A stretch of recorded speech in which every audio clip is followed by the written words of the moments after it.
ಮೈಸೂರಿನ ರಾಜಮಹರ್ಷಿ ನಾಲ್ವಡಿ ಕೃಷ್ಣರಾಜ ಒಡೆಯರು ಬಹಳಷ್ಟು ಅಭಿವೃದ್ಧಿ ಕೆಲಸಗಳನ್ನು ಮೈಸೂರು ರಾಜ್ಯಕ್ಕೆ ಮಾಡಿದ್ದಾರೆ. ಅವರನ್ನ ಈ ಸಂದರ್ಭದಲ್ಲಿ ಸ್ಮರಿಸಿಕೊಳ್ತಕ್ಕಂಥದ್ದು ಅತ್ಯಂತ ಸೂಕ್ತ ಅಂತೇಳಿ ನಾನು ಭಾವಿಸ್ಕೊಂಡಿದ್ದೇನೆ. ನಾನು ಮೊದಲನೇ ಬಾರಿ ಮುಖ್ಯಮಂತ್ರಿಯಾಗಿದ್ದಾಗ ಮೈಸೂರು ನಗರಕ್ಕೆ, ಕರ್ನಾಟಕ ರಾಜ್ಯಕ್ಕೆ ಅನೇಕ ಅಭಿವೃದ್ಧಿ ಕೆಲಸಗಳನ್ನು ಮಾಡಿದ್ದೇನೆ. ಈಗ ಮತ್ತೆ ಮುಖ್ಯಮಂತ್ರಿ ಆದಮೇಲೆ ಜನರ ಆಶೀರ್ವಾದದಿಂದ ಡಿ.ಕೆ. ಶಿವಕುಮಾರ್ ಅವರು ಹೇಳಿದ್ರು 2023 ವಿಧಾನಸಭಾ ಚುನಾವಣೆಗಿಂತ ಮುಂಚಿತವಾಗಿ ನಾನು ಡಿ.ಕೆ. ಶಿವಕುಮಾರ್ ಇಬ್ಬರು ಕೂಡ ಬಂದಿದ್ದವು. ಅವರು ಅಧ್ಯಕ್ಷರಾಗಿ, ನಾನು ಲೀಡರ್ ಆಫ್ ದಿ ಅಪೋಸಿಷನ್ ಆಗಿ ಬಂದು ಚಾಮುಂಡೇಶ್ವರಿಗೆ ಪೂಜೆ ಮಾಡಿ ನಾವು 5 ಗ್ಯಾರಂಟಿಗಳನ್ನ ಜಾರಿ ಮಾಡ್ತಕ್ಕಂಥ ಶಕ್ತಿ ಕೊಡಮ್ಮ, ನಿಮ್ಮ ಅನುಗ್ರಹ ಇರಲಿ ಅಂತೇಳಿ ಚಾಮುಂಡೇಶ್ವರಿಗೆ ನಾವು ಪೂಜೆಯನ್ನು ಮಾಡಿದ್ದೇವೆ. ನಾವು ಅಧಿಕಾರಕ್ಕೆ ಬಂದ ತಕ್ಷಣ 8 ತಿಂಗಳಲ್ಲಿ ಎಲ್ಲ 5 ಗ್ಯಾರಂಟಿ ಯೋಜನೆಗಳನ್ನು ಕೂಡ ಜಾರಿ ಮಾಡಿದ್ದೇವೆ. ಇದಕ್ಕೆ ಚಾಮುಂಡೇಶ್ವರಿ ದೇವಿ ಕೊಟ್ಟಂತ ಶಕ್ತಿ ಅಂತಕ್ಕಂಥದನ್ನು ನಾನು ಮರಿಲಿಕ್ಕೆ ಸಾಧ್ಯ ಇಲ್ಲ. ಶಕ್ತಿ ಯೋಜನೆ, ಗೃಹಲಕ್ಷ್ಮಿ ಯೋಜನೆ, ಗೃಹ ಜ್ಯೋತಿ ಯೋಜನೆ, ಅನ್ನಭಾಗ್ಯ ಯೋಜನೆ ಮತ್ತು ಯುವ ನಿಧಿ ಯೋಜನೆ. ಇದಕ್ಕೆ ಒಂದು ತಿಂಗಳಿಗೆ 40ರಿಂದ ಒಂದು ಕುಟುಂಬಕ್ಕೆ ಸುಮಾರು 4 ಕೋಟಿಗೂ ಹೆಚ್ಚು ಜನರಿಗೆ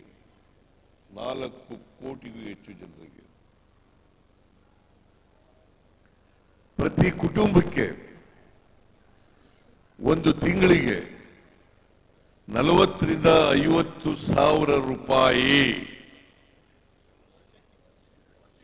ವರ್ಷಕ್ಕೆ 4ರಿಂದ 5 ಸಾವಿರ ರೂಪಾಯಿ ಒಂದು ತಿಂಗಳಿಗೆ, ವರ್ಷಕ್ಕೆ 40ರಿಂದ 50 ಸಾವಿರ ರೂಪಾಯಿ ಸಿಗ್ತಾ ಇದೆಯಲ್ಲ.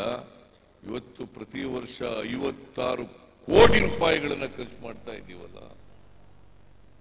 ಇದು ನಾವು ತಾಯಿ ಚಾಮುಂಡೇಶ್ವರಿಗೆ ಕೊಟ್ಟಿದ್ದಂತ ಮಾತನ್ನ ಇವತ್ತು ನಾನು ಮತ್ತು ಡಿ.ಕೆ. ಶಿವಕುಮಾರ್ ಮತ್ತು ನಮ್ಮ ಎಲ್ಲ ಮಂತ್ರಿಮಂಡಲ ಇದನ್ನ ಜಾರಿ ಮಾಡ್ತಕ್ಕಂಥ ಪ್ರಯತ್ನವನ್ನ ಮಾಡಿದ್ದೇವೆ.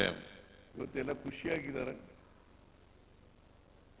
1,21,00,000 ಕುಟುಂಬ, 1,21,00,000 ಕುಟುಂಬ, ಅಲ್ಲಿನ ಕುಟುಂಬದ ಯಜಮಾನಿ 2,000 ರೂಪಾಯಿ ತಿಂಗಳಿಗೆ ಪಡಿತಾ ಇದ್ದಾರೆ. 1,60,00,000 ಕುಟುಂಬ 200 ಯೂನಿಟ್ ವರೆಗೆ ಫ್ರೀ. ಬಿಲ್ ಕಟ್ಟಾಗಿಲ್ಲ. ಬಹುತೇಕ ಎಲ್ಲ ಬಡವರು ಕೂಡ ಇದರಲ್ಲಿ ಬರ್ತಾರೆ.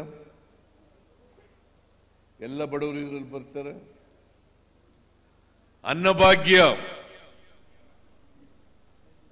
5 ಕೆಜಿ, ನಾನು ಹಿಂದೆ ಇದ್ದಾಗ 5 ಕೆಜಿ ಫ್ರೀಯಾಗಿ ಕೊಡ್ಲಿಕ್ಕೆ ಮಾಡಿದ್ದು. 5 ಕೆಜಿ, ಈಗ ಇನ್ನೂ 5 ಕೆಜಿ ಕೊಡಬೇಕು ಅಂತ ಮಾಡೋದು. ಆದರೆ ಅಕ್ಕಿ ಸಿಕ್ಕಲಿಲ್ಲ.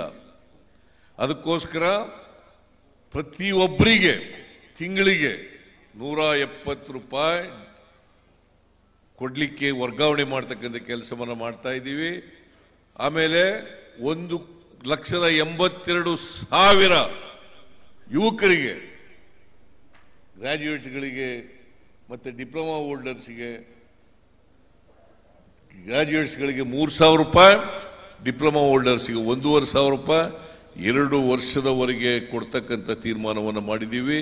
ಇಲ್ಲಿವರೆಗೆ 1,82,000 ಜನರಿಗೆ ತಲುಪಿಸ್ತಕ್ಕಂಥ ಕೆಲಸ ಮಾಡಿದ್ದೀವಿ. ಅದರಿಂದ ಇವತ್ತು ಏನು ಪ್ರಜಾಪ್ರಭುತ್ವದಲ್ಲಿ ನಾವು ಹೇಳ್ತೀವಿ, ಸಂವಿಧಾನದಲ್ಲಿ ಹೇಳ್ಕೊಂಡಿದ್ದೀವಿ,